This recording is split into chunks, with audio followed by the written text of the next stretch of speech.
Thank you, Louise, and hello, everyone. I'd also like to acknowledge that we meet on Gadigal country, and I acknowledge its elders and custodians. In recent times, I've worked with different Aboriginal land councils in the field of cultural heritage. This work has given me the privilege of spending time on country with elders. And these days, I have a much better sense of the meaning of being welcome to country and the inherent generosity with which Aboriginal people offer such welcomes. I hope that one day, non-Aboriginal Australia, of which I am part, better understands this generosity. And perhaps us, as non-Aboriginal Australians, or those of us here, might get better at returning this generosity. Tonight we're going to have the question and answer panel session. So there'll be questions for our three wonderful panellists over 45 minutes, and then about 15 minutes of questions and answers. If you do have a question towards the end of the session, please keep the questions brief so that we can get through as many as possible. And afterwards, as Louise mentioned, you're most welcome to join us upstairs and walk through the exhibition with us. Also take a very quick aside. Tonight we're joined, or part in the audience, is the wonderful Dr. Nicole Forsyth, who is a professional musician. On Sunday, Nicole will be performing at the annual Dunera event in Sydney at Piermont. Her music is wonderful and evocative, and if any of you would like to attend that event, please come and see me afterwards, or Nicole, and we can tell you how that might happen. So I'd like to welcome our panellists. So to my left, immediate left, is Dr. Belinda Castles, who is a celebrated author and teaches writing at the University of Sydney. Nicholas Gruen, who is a well-known economist, Dr. Nicholas Gruen, among other things, and the son of a Dunera boy. And Karen Altman, who is an award-winning screenwriter. I have a friend who works in the screen industry, and when he found out that I knew Karen, he said, she's a legend of the Australian film industry. And also, I might add, the most entertaining guest lecturer I've ever had for my students. So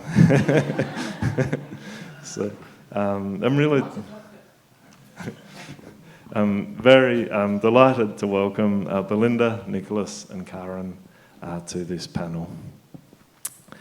I will start by, part of putting together this panel is that our three panellists have very different and fascinating Dunera stories.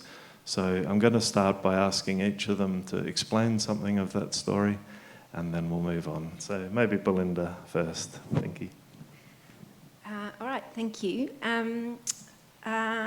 Okay, so my grandfather, Heinz Schlosser, was a bit older than a lot of the men. He was 44 when he came on the Dunera.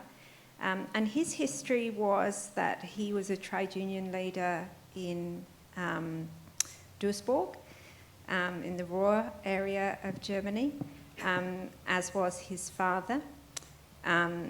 So Heinz was, I think, at least reputed to be a violent opponent of the Nazis. His father was murdered in 1933 with the rise of the Nazis, as they started with the left. And Heinz escaped to Belgium, where he met my grandmother. He was looked after by the trade unions there, and she was working as an interpreter. So he wasn't Jewish, which is a difference to some of what we understand of this story. My grandmother was Jewish, and they went to England, which was her home country, and ran a youth hostel in Winchester. You can still go into the building of the youth hostel in Winchester. It's a National Trust property. It's the old mill race over the river in Winchester. And in 1940, with all the other men, he was arrested at home and I think went to a camp in the Isle of Man before he was put on the Dunera. And he came here. He went to Hay, and then Orange, and then Tatura. And while he was at Hay, my grandmother, who was a fiercely determined person, that's an understatement, followed him. So she used Labor Party connections to get herself on a ship in the middle of the war and came to Sydney and then Hay. She got herself put up by somebody in Hay. I've been to Hay. I've spoken to the descendants of the people who, they own the IGA. And so their, I think, grandmother ran the grocery store then and put my grandmother up out the back across from the showground where the camp was. And I was able to find letters that she wrote to the Prime Minister's office down in the National Archives in Canberra. And it's sounding more and more Jewish the more yeah, she was a character. And you can hear her voice as soon as you start reading those archives, those letters. They're very bossy, very demanding, outraged. Just you've never heard such pure outrage of the ridiculousness of the situation. That they were sort of officially released by the British, but then the Australians didn't want to release them. So there was this, the British realised that actually these men are not, most of them are not any problem, but the Australians are now lumbered with them and don't want to release them. So she eventually got him released for war work. He was an electrical engineer in Melbourne, and so my father and my uncle were born in Melbourne. And after the war, they were offered another youth hostel in Kent, and they went back to England.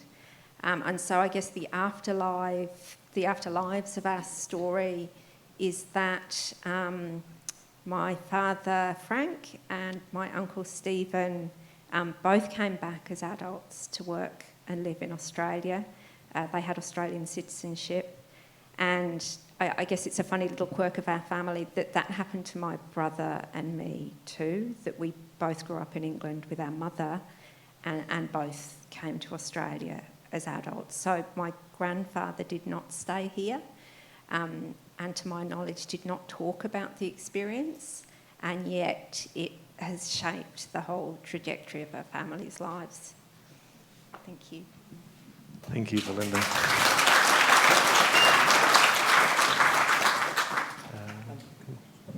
Nicholas. Okay, I think I'm on. Am I on? Is this mic working? Yes. Look, I'm not... Well, let me tell you what I know about my father's experience, and quite a lot of it, you can't ask too many questions because it just turns into clouds of mist. So my father told me that in 1936 he was left a legacy by his uncle of £200, and his family sent him to boarding school in England from Vienna because it was regarded as an English education was regarded as a better thing to have than an Austrian education. My father shared one thing in common with Albert Einstein, which is that they both failed primary school in Austria. Or perhaps Einstein was in Germany. But, I mean, was any of that true? I have no idea. But it was a pretty good time to be leaving Austria and turning up in England. So he may have been on what one can think of as a self-funded Kindertransport, and as many of you will know, the Kindertransport was this brief window of which allowed hundreds, maybe thousands of Jewish children to be evacuated from Germany and Austria in 1938, I think. So my father, he was 15 and turns up on the wharf, arrives in England, and he is met by a teacher from Herne Bay College, where he will be studying. So my father applied his mind to the question of how he would communicate with the teacher, and he boldly approached him smiling and said, "Salve," Latin for greetings. Well, he was the PE teacher, and it wasn't a success. My father told me that he learnt English by at this time, there were many songs shared between European countries and English countries, but with different, but in their own national languages. So he could, by assuming that the words meant the same thing, which will sometimes be too big an assumption, he could teach himself a bunch of words that he couldn't quite glom onto in any other way. I know no more about his time at Herne Bay College. I do know that outside Herne Bay was where the Dam Busters bombs were tested. Doesn't seem like a very secret place to test them, but because it's right next to the continent, but there you are. And then he turned up in Liverpool and got himself a job in a printer's outfit, and then in the same speech that Winston Churchill's ends with the great peroration, the great crazy brave peroration that he's been fighting for the previous 5 days to browbeat his war cabinet into, he says, "We will fight them on the beaches." And so on. And just before that, if you read that speech, it's a long speech, it's about Dunkirk. And as he says towards the end, but wars are not won by retreats. But he's talking about a great triumph, which is that the retreat from Dunkirk has been a success. But he then says, we intend to lock up a whole lot of people, and we're going to do it in a hurry, and we know we will regret some of the decisions we make, which was a pretty decent thing for a politician to say at that time. And he later described it as a deplorable mistake. My father ended up in Australia, thought he was a very lucky man for that. And I'll just end on one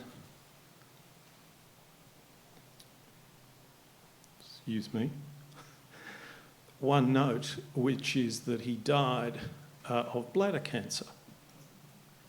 And he was asked by the urologist if he had ever dealt with aniline. Aniline dyes, which he had in the printer, working for the printer all those years ago. Karen, please. Thank you, Nicholas.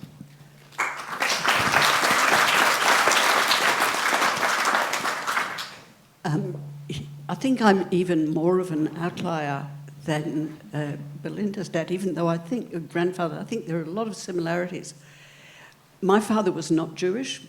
My parents actually met in the Communist Party here after the release of the Dunera boys, and a very glamorous lot they were as they rocked into the synagogues and dance halls of Melbourne, and particularly in the Communist Party. And my mother, at that point married to Bernie Taft, fell head over heels in love with Heinrich, or People as he was known. He was, of course, much older, like your grandfather. He had already been a street fighter in Berlin. He had been in Esterwagen concentration camp. When I eventually met him, when I was 30, and that's a whole other story, he told me how he made chess pieces out of bread so that he didn't go insane, and put the chessboard under his shirt as he ran the gauntlet of the beatings. He was a very pragmatic man, kind of stocky, walked like a sailor. And one of the things he was most enchanted about was the fact that he had been a soldier in the Australian Army, and that he had been on the Dunera. Wasn't very nice about the ship itself. But the first day that I met him on my 30th birthday, he said, "I'm really an Aussie. I say, you beauty. You bloody bastards," in this really bouncy kind of German accent. His English was very good, and he'd learnt that on the Dunera and in the camps. And he was very proud of the fact that he was in the camp parliament representing the communists.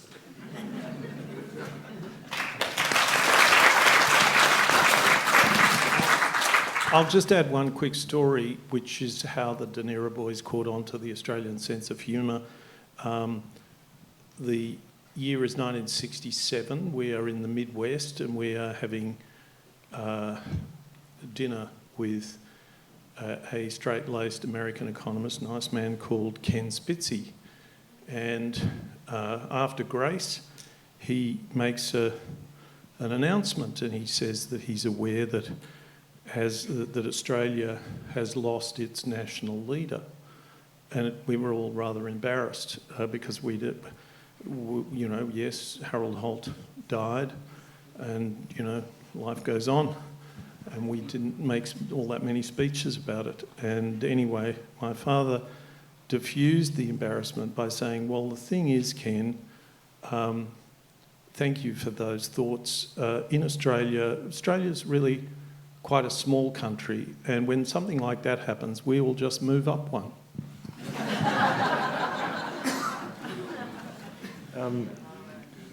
Karen, I might ask you to expand on that. I mean, Karen has a very unusual story. There was a small group of Dunera boys who chose, firstly, to return to Germany, but then to move to the east and build the new state. And one of those men, famously, was Walter Kaufmann. I saw the ad before we came in that a film about Walter will be screened in the next 2 or 3 weeks. And another one of those men was your father. Happy to tell us a bit more about that, Karen, please? Literally, the minute the war was over, my father just wanted out of here, back to Germany, and build communism.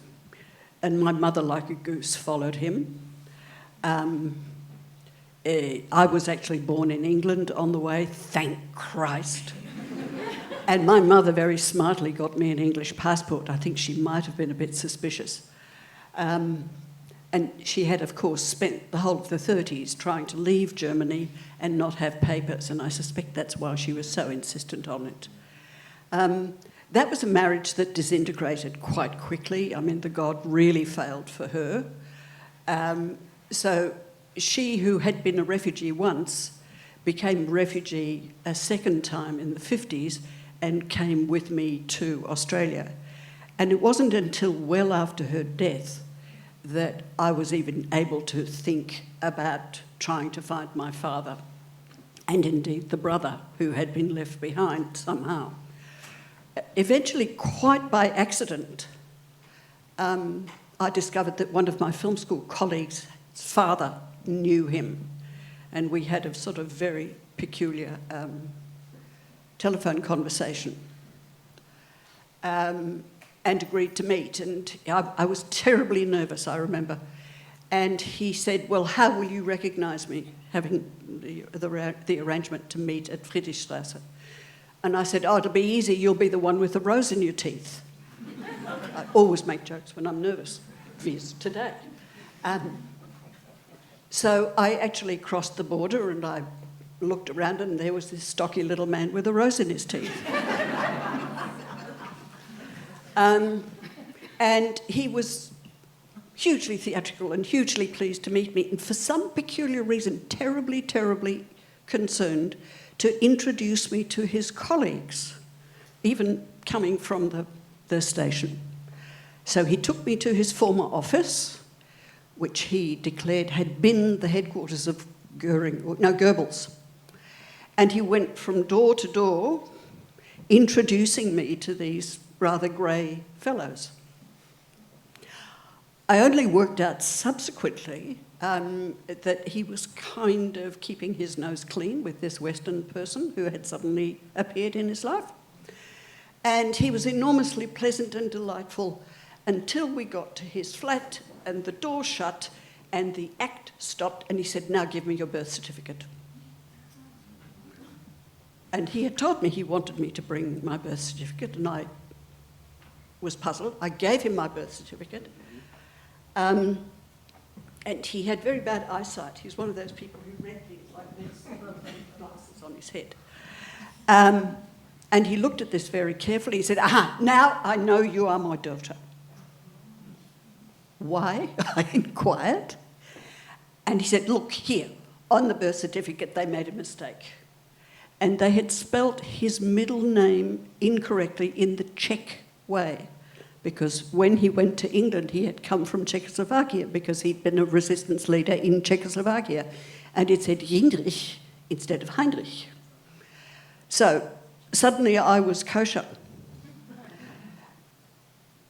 He then went on and introduced me to several newspaper editors, all really incredibly smart and interesting men who had returned after the war, many of whom I subsequently discovered, talking with someone else, had the potential to be great leaders, but because they had been in the West, they were, as it were, marked or tainted, and their careers stalled at a certain level. And I think it is certainly true that in the case of my father, who literally had been a devoted communist since 1924, his career kind of finished around 1953. At the time there was what was called the Noel Field Affair, and there was a putsch of people who had had this experience.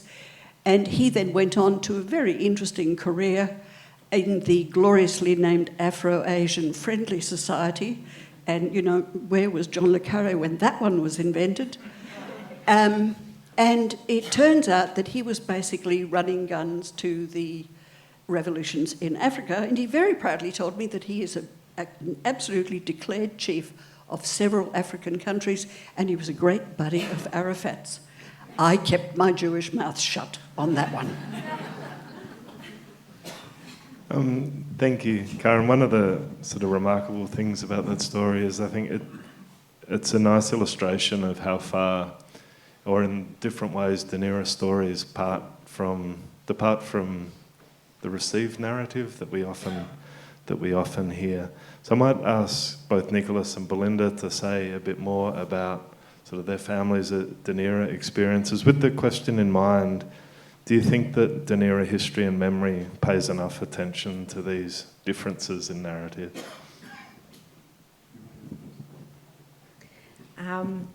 I certainly think under your stewardship, Seamus, that these stories are being told, and Ken Inglis before you. So there's been great attention paid, I think, to draw out those narratives in really careful, nuanced ways. I do think there are sort of kind of myths of the Dunera.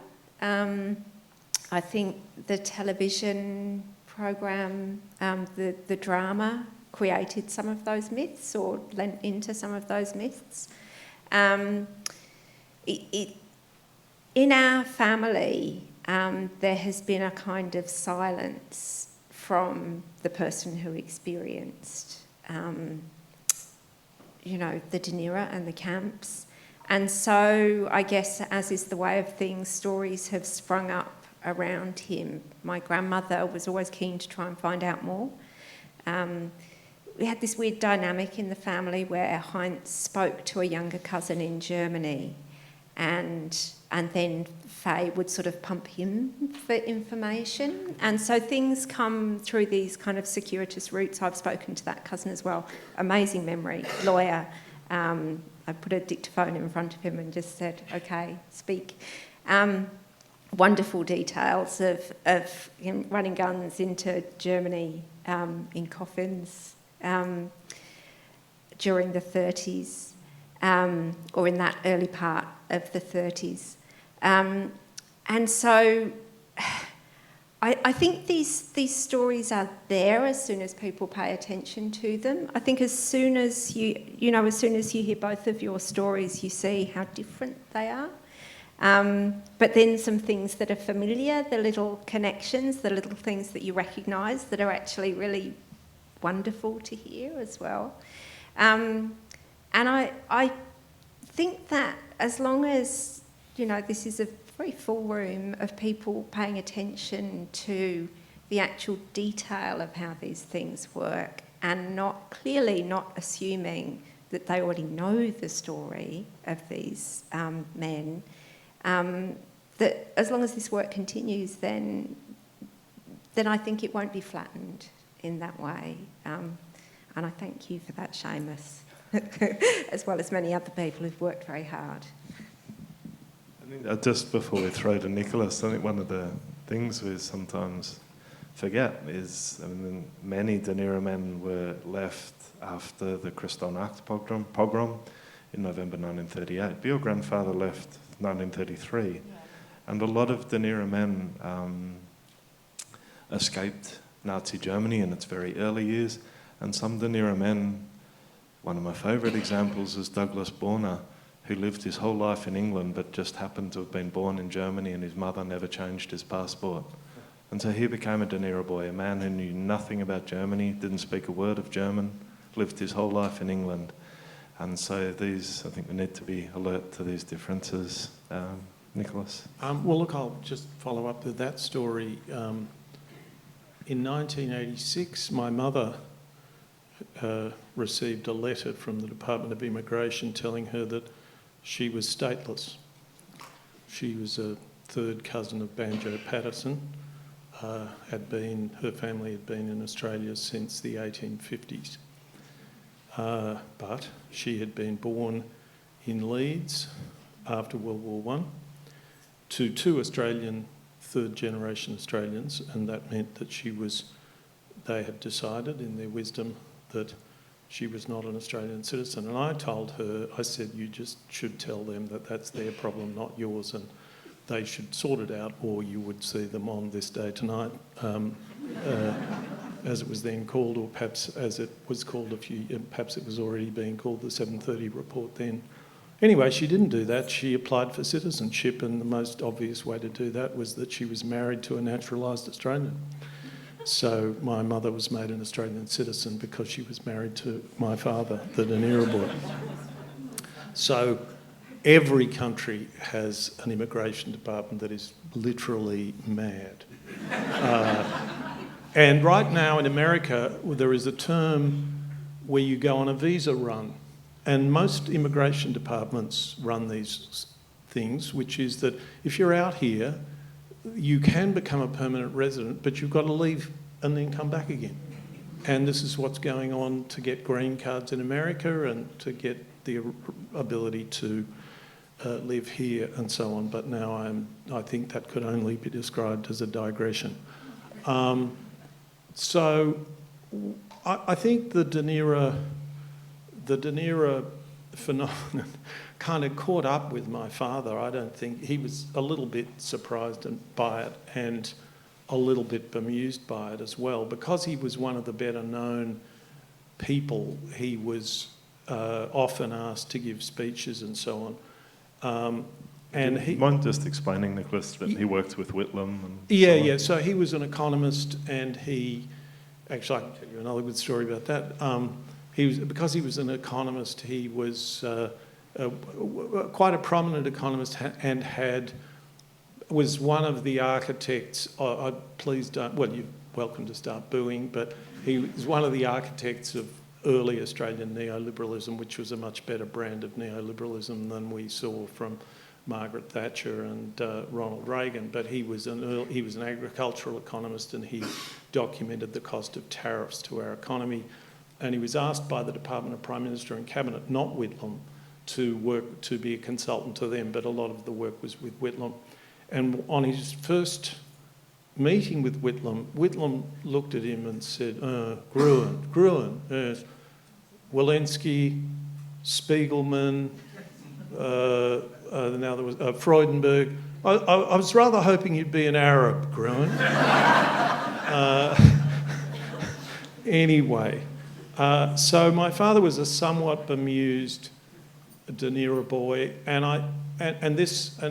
sort of apologies in advance if these generalisations are either completely wrong, or they certainly, as generalisations are, will be wrong for some people. But he tended to think of the Dunera community in terms of Sydney versus Melbourne. He thought that the Sydney Dunera boys and the Melbourne Dunera boys had a different kind of mythology about the story.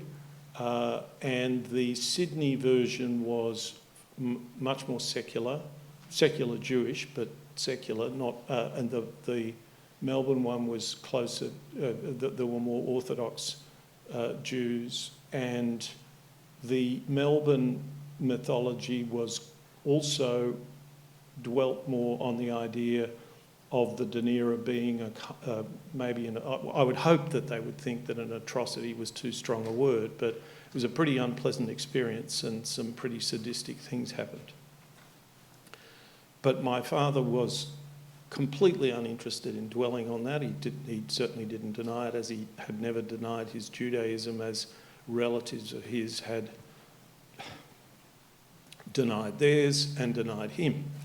But he was really, his attitude was quite well summed up in that poem by George Rapp, which I can read to you if I'll do it next time around if you're interested. But it talks about, it's by a man, I think, sitting in hay, may have been Tatura, thinking, decaying as he goes out of his wits while his world is breaking to bits. He's talking about Europe. And my father, given what happened to his family, wasn't interested in getting too fixated on the definite injustices that were done aboard the Dunera. Being captained by a man who's won the VC and is also rather sadistic and anti-Semitic can't have been much fun.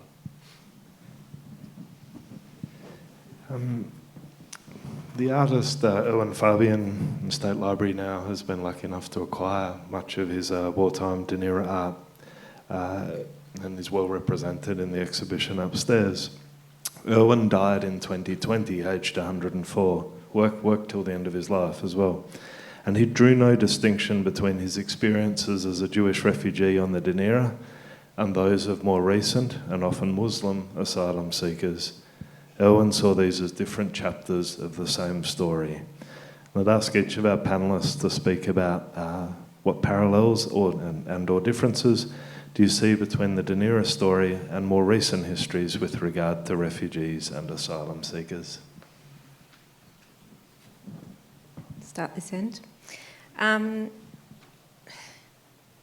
do feel that in families with these kinds of histories, well, ours certainly, that the plight of refugees is sort of heartbreaking and frustrating at the same time, that we've learned nothing about how to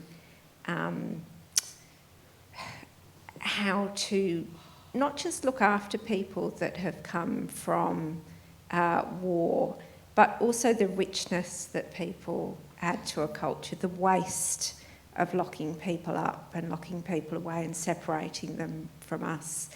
I feel that it must be present in your mind because you know these people as the source of enormous human value. So it's just an endless, sad bafflement. Thank you, Belinda.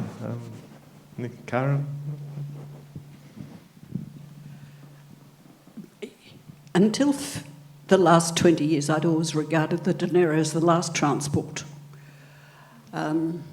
Unfortunately, Liberal Party policy, and indeed Labor Party policy, has made sure that that's not the case. And I completely agree that the squalid waste of resources that emerges from the kind of cruelty and imprisonment of people who are only looking for somewhere safe to be is beyond an outrage. And weirdly, it kind of took me back to a film that I made about a man called Raoul Wallenberg, who had the emotional intelligence to realise that you can actually do something about it. And at one point I was talking, I forget with whom, and possibly a backer. I said, look, you know, if there was one Wallenberg and he saved 100,000 people, if there had been 60, you could have saved 6 million Jews. So what I'm seeing yet again is the complete lack of people who will actually stand up on their hind legs and scream, this is not right. So I'm in despair. You know, there are people dying as they try to cross the Mediterranean. And you can sheet all of these catastrophes home to certain, usually idiotic decisions made by Western politicians. Syria, the Iraq War, go figure. The Dunera was largely a cock-up. It was a kind of a benign cock-up, but it's sitting in a context which now is just catastrophic, and it breaks my heart. Well, we all need some diversity, so I'll give you another view. That might shock some people, but it comes from a similar place in that I don't... the idea of the words of the Gospels is that I was hungry and you fed me, all that stuff, is incredibly moving and the most, perhaps the most important thing about us. So it doesn't come from a lack of sympathy for the people who've been put through the shocking things that they've been put through.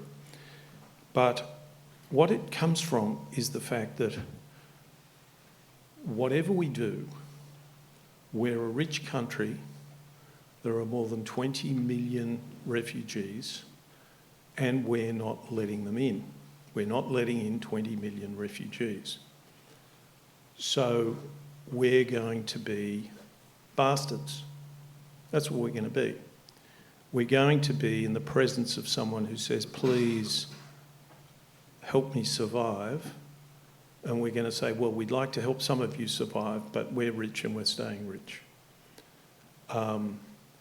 And so while I abhorred the way we talked about refugees, while the most horrific thing was the most peaceful thing, which is to just make sure the press can't take pictures of them, to just make sure that we don't let them in, because when we let them in, when we let a whole lot of refugees into Tasmania, the Mercury, or maybe it was the Launceston Examiner, we let in some Kosovan, some refugees from that war, and they published a front page in their native language, and that was a big success. So we can do that sort of stuff.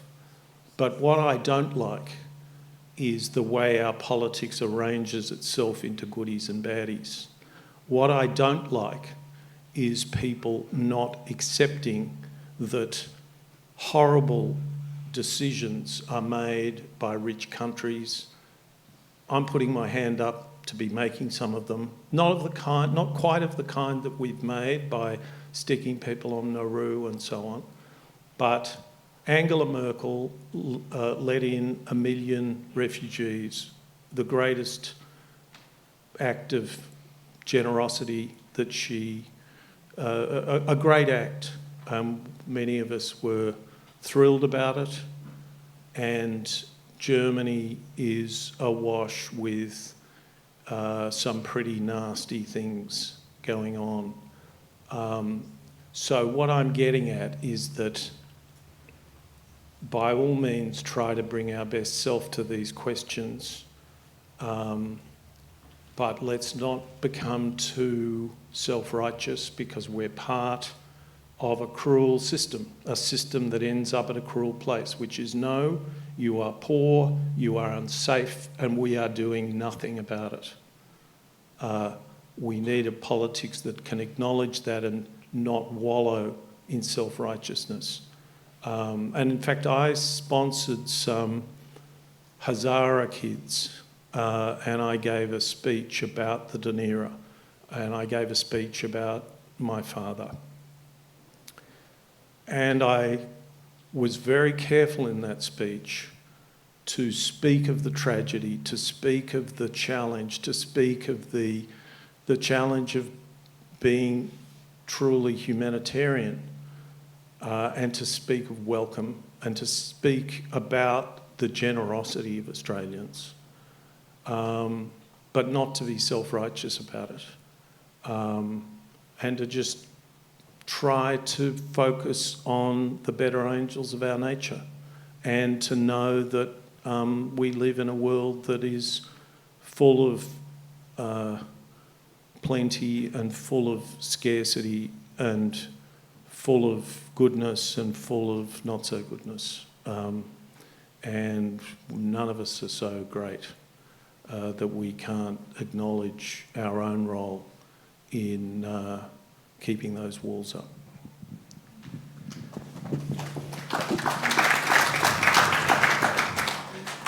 And understand from Lydia's surreptitious wave that we're up to questions. Does anyone have questions for any of our panellists?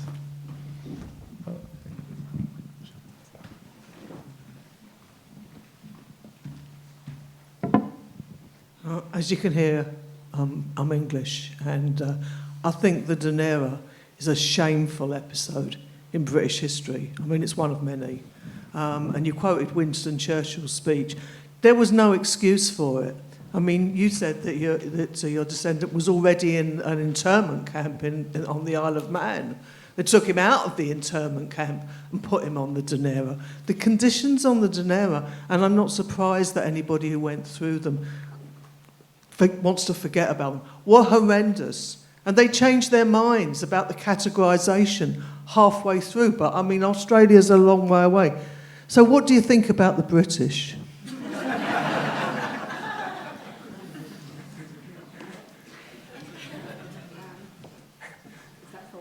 Well, I am British. And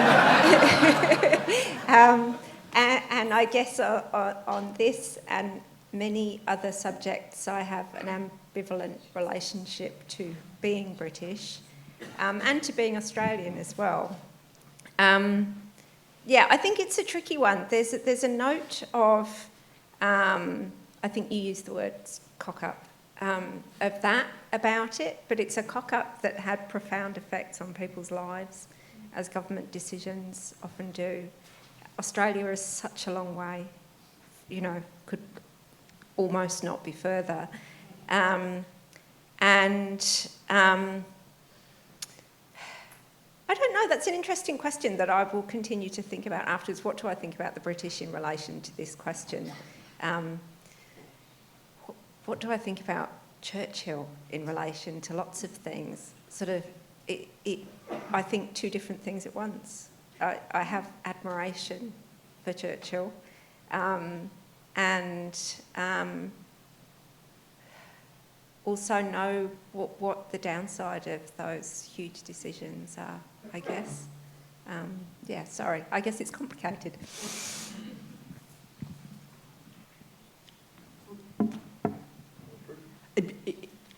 I wondered. I know.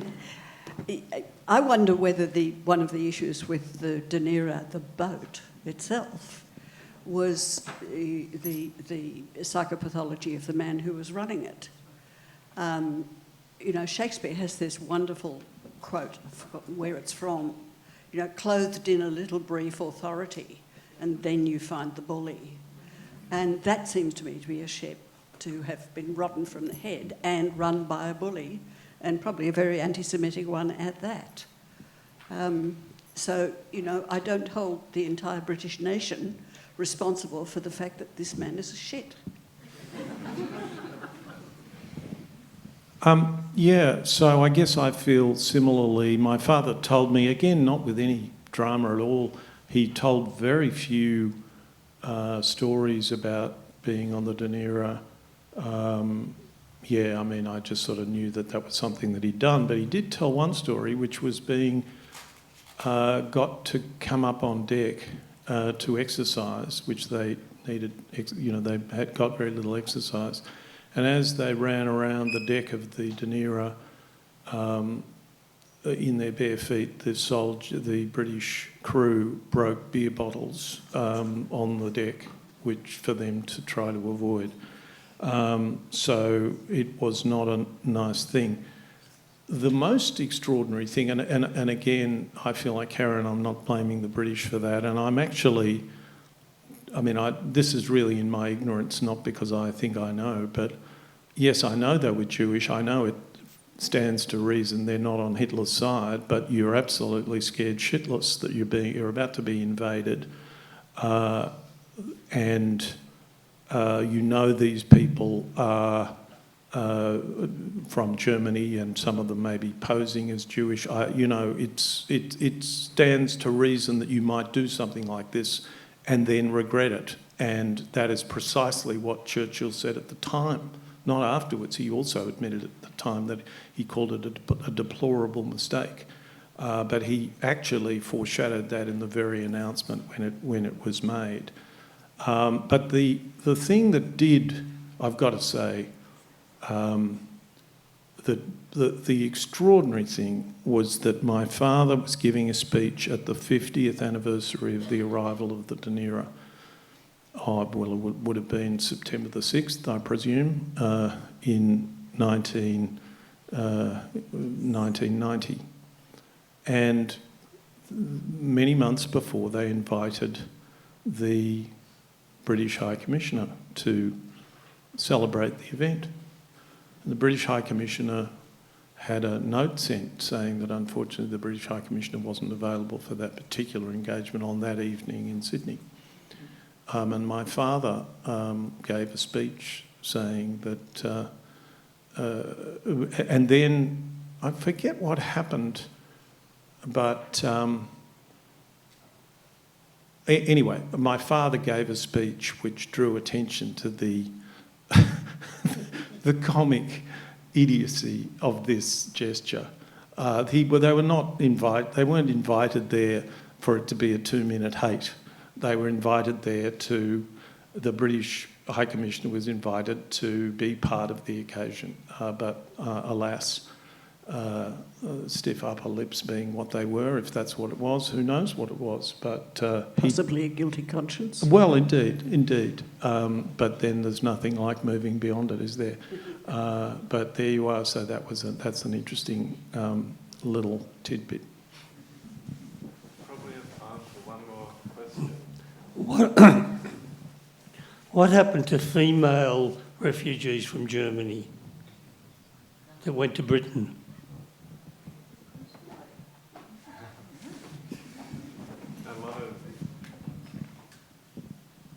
A lot of women remained.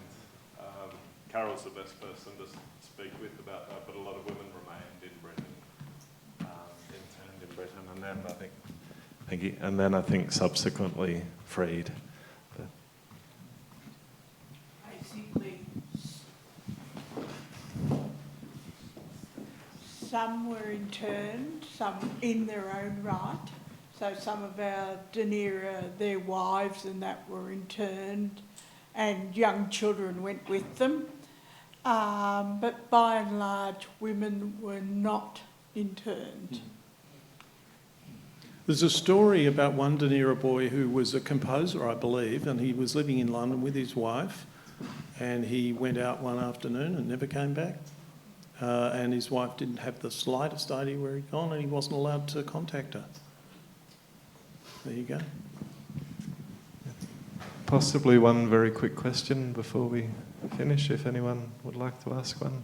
I think it was a nationalist myth that the Australian troops treated them better once they got to Australia. Well, corroborated by plenty of people.